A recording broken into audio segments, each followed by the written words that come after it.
There are reports that the Portland Trail Blazers and Indiana Pacers are on the verge of a major roster change. How does that affect the Miami Heat? And will that mean a trade could be in the works? Plus, an exclusive interview with Zaire Wade, son of Heat legend Dwayne Wade, on beginning his NBA journey with the G League. All that and more coming up next. You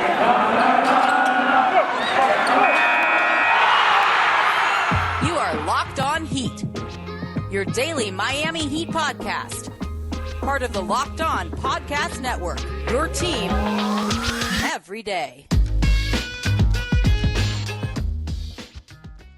Hello, Heat Nation. It's a Wednesday edition of Locked On Heat, your daily podcast covering all things Miami Heat. However, you may be listening on YouTube, Odyssey, or your favorite podcast app. Thank you for making Locked On Heat your first listen every day. I'm David Ramil, and with me, as always, is my co-host, Wes Goldberg.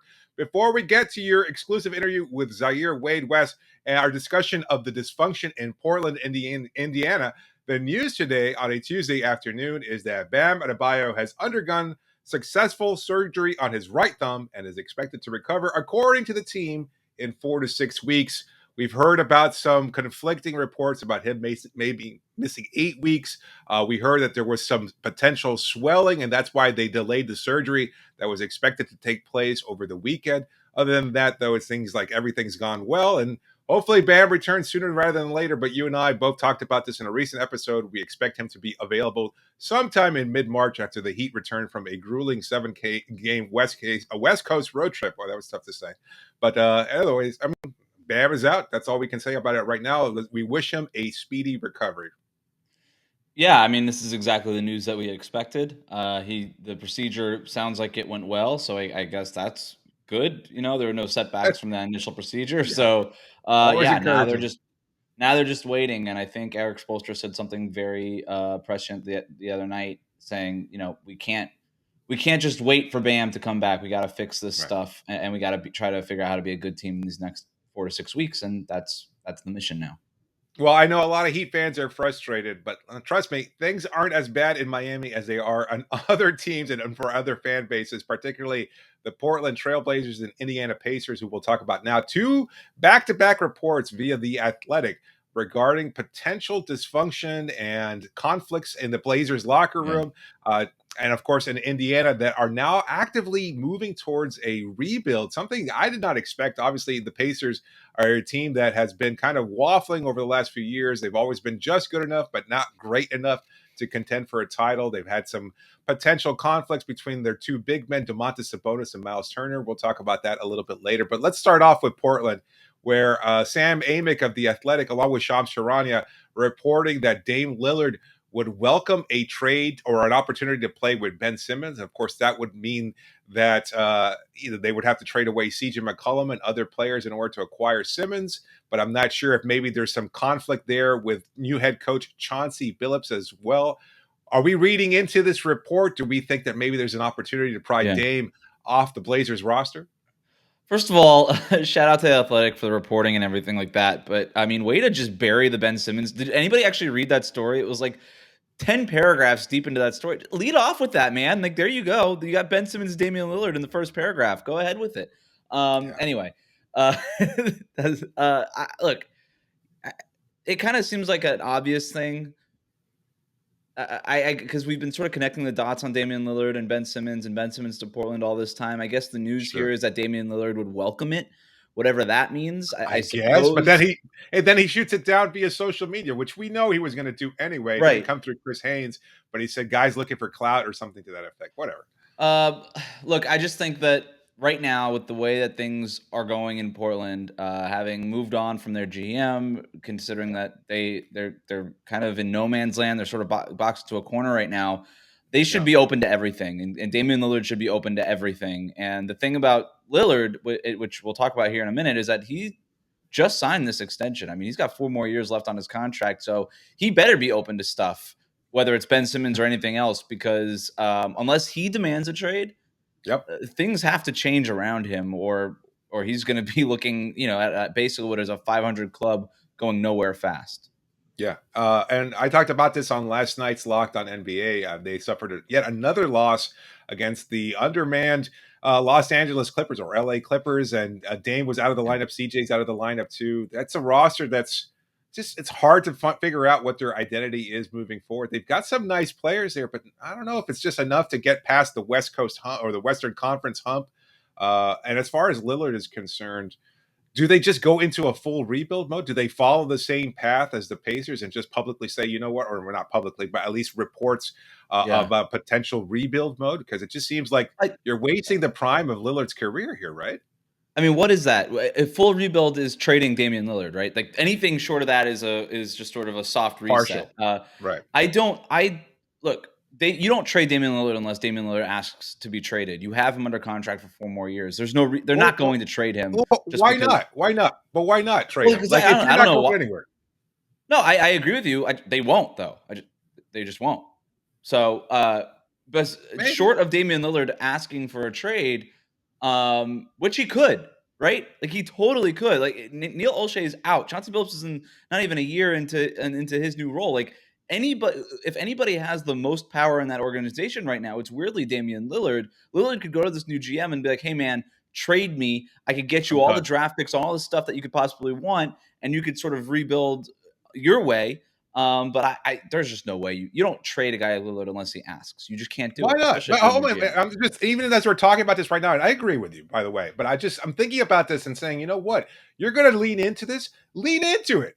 Just embrace this. You trade away Dame Lillard and you get a treasure trove of picks, maybe some good potential players, young guys that you can build around. Because I don't think Lillard, as great as he is, 75 best players in NBA history, yada, yada, yada, like he's somewhat one-dimensional, and he's hard to build around because as good as he is, you need all the other complementary players to be at their very best. You need another all-star, another big man potentially. I don't disagree with you. We just never have seen anything like that. It just doesn't happen. It just doesn't happen. Not today's NBA. No, in any NBA, you don't trade a guy like Damian Lillard. Look. We could talk about all the options that they have. Do they move on from CJ McCollum? Do they try to finally find some sort of trade partner or something that gets Damian Lillard, the kind of guy that you were just talking about as far as a wing or a big man? They've been looking for sort of that pick and pop, rim protecting big for years now. Can they move CJ McCollum to Indiana for Miles Turner and stuff like that? I just think you kind of do a scan across the league and play on Trade Machine for 15 minutes. And it's like, all right, this is just a sort of bunch of musical chairs type of stuff. I don't really see that. So if that's the case, and if none of those trades are happening and the new GM kind of goes to Damian Lillard and he's like, hey, listen, this is what we got. CJ McCollum for Miles Turner, CJ McCollum for this, CJ McCollum for that. And Damian Lillard's like, he's kind of looking at it and he's like, none of this stuff really makes us a championship team. Maybe it makes us marginally better in the short term, but nothing's like really moving the needle in a major way. Maybe then Damian Lillard's just like, you know what, just trade me. How about that? But I think the conversation we have to have, David, is let's play out that hypothetical, right? Let's take it all the way down to that type of hypothetical conclusion. Damian Lillard demands a trade from Portland, okay? If you're the Miami Heat, what are you willing to give up for Damian Lillard? Because we know that they'll be on the phone. They'll be making an offer. Where does that offer start? And I think the main question you have to ask, if you're Pat Riley, is do you trade Bam Adebayo and Tyler Herro for Damian Lillard? Because you know that's what Portland would be asking for initially. No, absolutely not. You can't. We can't. And I don't think you even include Kyle Lowry. I've seen some people go, oh, it's an even swap point guard for point guard. You can't lure Lowry at this stage in his career after years of having to go through a PR, a public and internal around the NBA PR change. You force LeBron out in 2014, maybe to some disagreement, but let's say LeBron thinks that way. You kind of burn bridges to some degree also with Dwayne. You have the public divorce with Chris Bosh, et cetera. You start to take a kind of a PR hit from guys around the league about this team. They had to lean into that we're not for everybody identity, because so many other people were just saying, you know what, we don't want to fuck with that, basically. And I think that's part of the problem too, is that now if you get Lowry at this stage in his career and he's friends with Jimmy Butler, they're almost like brothers, and you trade him away for Damian Lillard, you're never going to recover from that. You can't be the team that trades. I don't know about that. I feel like that you're overstating it a little bit. I mean, if you're trading Lowry for a bunch of role players, you're like, hey, Lowry, you're just not working out 15 games, 20 games into your career, whatever it is. But if you're upgrading from Lowry to Damian Lillard, I think even Jimmy Butler could get on board with that. No way. No way. You can't. You can't. You part of why you get Jimmy in the first place is because he was sold the bill of goods that this is a family organization. He saw how they treated Dwayne on his way out. There's no Yeah. chance. It's not going to happen. So I mean, I'll entertain the notion, but I just don't think it's likely to happen. Today's episode is brought to you by Calm. When it comes to athletes, we tend to focus on physical fitness, but there's another side to the game that's just as important: mental fitness. Calm is the #1 app for sleep and meditation and is teamed up with LeBron James to help you train your mind and become the champion version of yourself. LeBron and Calm know that your mind is like any other muscle in your body, but you don't have to be a world champion to learn how to train it. Calm can help you train your brain so you sleep better, reduce your stress, and perform at your best, just like LeBron himself. And for LeBron, sleep is a critical part of his mental fitness routine. As he says, quote, "Getting good sleep and finding time to rest is one of the most valuable things I can do for my body and mind. From the sound of rain falling on leaves to bedtime sleep stories, Calm puts me to sleep within minutes, which means I wake up ready for any challenge," unquote. So if you head to calm.com/LockedOnNBA for a limited time, you'll get 40% off a Calm premium subscription. With Calm, you have access to the natural scenes LeBron loves, like rain on leaves, and so much more, like sleep stories and meditations, so you can be ready for any challenges that life throws your way. Again, for a limited time, our listeners can join LeBron James in using Calm and get a 40% discount on a Calm premium subscription at calm.com/LockedOnNBA. Unlock content to help you focus, ease stress, and sleep better. Get started at calm.com/LockedOnNBA. That's calm.com/LockedOnNBA. Today's episode is brought to you by Built Bar. This holiday season, grab the protein bar that tastes like a candy bar, or even better than a candy bar, Built Bar. Filled with so much holiday goodness, rich with decadent flavor, covered in chocolate, but amazingly low in calories, sugar, net carbs, and fat, and high in protein. You get the best of both worlds with Built Bar. Delicious and healthy, and they have so many flavors that you'll have a hard time choosing. Will you have raspberry or mint brownie, cherry or double chocolate, cookies and cream, or peanut butter brownie? Built Bar gives you that extra fuel you need to bust down those mall doors and stand in those endless shopping lines. Built Bar can give you that extra something to keep you going. So throw one in your jacket or your purse before you hit the shopping. You never know when you're going to need it. And because it is the season, tell Santa to throw a few Built Bars in those stockings. They do make great stocking stuffers. You could dip your Built Bar into a piping hot cup of cocoa. And if you like some of those marshmallowy treats around the holidays, you need to get your hands on Built Bar Puffs. They're light, fluffy, and marshmallowy through and through. Different flavors, all covered in chocolate. So here's the offer. Go to Built.com. Use the promo code LOCKED15 to get 15% off your order. Again, go to Built.com. Use that promo code LOCKED15 for 15% off on your next order at Built.com. And to be clear, the reason you bring up Lowry's name, because I asked you, do you start with Bam, starting with that question, Bam and Tyler Herro? I agree with you. You can't do it. You can't give up both of those guys. That's your entire foundation. That's your entire future. I think Bam would be the reason why Damian Lillard would want to play in Miami, Yes. or one of the reasons, a big reason. You can't do that. So you don't. And by the way, I don't think the Heat would do that. I think so. The question then becomes, all right, would you part with Tyler Herro for Damian Lillard? And I think as good as Herro has been, the answer has to be yes. If you're getting a guy like Lillard back, right? Considering that Lillard still has 4 years left on that contract, and it's not like one of these 1 years and you got to kind of win him over for a season. But then, and this is why you bring up Kyle Lowry, Herro's making $4 million.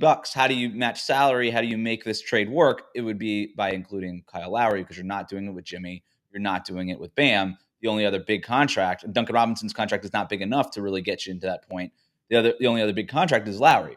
So I do think, and this is where I disagree with you, if the only option is Tyler Herro and Kyle Lowry, because that's basically the package. And you could throw in your Kazak Pauls and your Max Struses and maybe even swap a Duncan Robinson for a contract that, Robert Covington that Portland wants to get off of or something like that. But you have to, right? But you have to include Lowry. And if you're the Heat, you take this option down to Eric Spoelstra and Jimmy Butler and the leader and Bam Adebayo, the leaders on this team, and you say, hey, look, we have a chance to get a top 8 player in the league to pair with our top 10 player and our top 25 player in Bam Adebayo. I just put all the feelings and stuff aside. I mean, that's kind of the best deal the Heat can make. The problem is I don't know that that's the best deal that Portland could get for Damian Lillard because the Heat still have none of their draft picks. There's nothing that they could really remotely put together that gets them there. And if I'm Portland, I'm like, all right, Tyler Hero is nice, but are we really trying to build our team around a 6-man of the year candidate? Or are we trying to get something back, a star type of guy who we could build a team around? Right. And this is why the James Harden trade fell through. It wasn't the team's unwillingness to include Tyler Hero, which is, a commonly misreported rumor. The reality was they just didn't have the draft capital to attach to Tyler, to Duncan, and to anybody else that they were willing to send over there in exchange for James Harden. And that's the last superstar trade that we've seen, something comparable to what Dame may or may not go through in Portland. But that was a year ago. Portland would be looking for that exact return, right? The max amount of first-round picks, the max amount of pick swaps. We love Tyler Hero, but not Tyler Hero. That's not what you're looking for back. And the other thing too, again, I mentioned the 4 years left on the contract. This is not a situation where it's like, well, Damian Lillard wants to play for the Heat, so they're going to get him at a discount. Maybe if he had a year left and you could sort of play the market the way that Anthony Davis did, trying to get his way to the Lakers. But 4 years left, there's no play in the market here. Lillard can end up in Sacramento. I mean, and it's just all right, I guess I'm here until I demand a trade from here too, I guess. So we've got a lot longer than we thought. Should we even discuss the Indiana Pacers? Let's do it quick. Let's do it a minute. Entering a full rebuild. Honestly, as much as Miles Turner would be a great fit next to Bam Adebayo, as much as there's talent there from Domantas Sabonis or even ancillary pieces like Karis LeVert or TJ McConnell or something like that, Miami just doesn't have enough to acquire any of those players. I just don't think it's a realistic possibility. To me, the perspective then has to become, well, you know what? It's an Indiana Pacers team that was challenging Miami in the Eastern Conference with the standings already so muddled as they are. Now that team's entering full rebuild mode. That's great. That's good for Miami. Another team they don't have to compete for as far as a potential play-in spot or anything like that. That's a good take. You just look up and you play with the trade machine for 60 seconds with the Pacers and the Heat, and there's just nothing that works. I mean, the most you could do is like Stru Sakpala and like Dwayne Dedman, and you can get back like Justin Holiday or something like that. And it's just, all right, that's not a 3-for-1 type deal. That's not worth it. So, there's just no trade to be had there. I know there's flashy names, but that's just not happening. And I think you're right. One more kind of team to contend with, I guess, in the Eastern Conference. The Heat have only played the Pacers once this season, so maybe now it's a little bit more of a walkover win later in the season. Just not that much of an impact on Miami.